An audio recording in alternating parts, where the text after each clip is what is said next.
One day, Jesus was walking with his friends in the region of Caesarea Philippi, where most people worship the god of Pan. Jesus turned to his disciples and he said, "Who do people say that I am?" The disciples answered, "Some say you're Elijah, some say John the Baptist, and others say you're a great prophet." Then Jesus turned the question personal and he said, "But you, who do you say that I am?"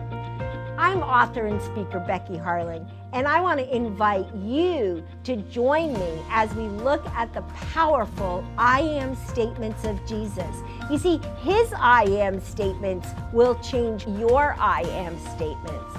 As you encounter Jesus Christ, you're going to emerge with stronger, deeper, more confident, and resilient faith. I'm hoping you'll join me.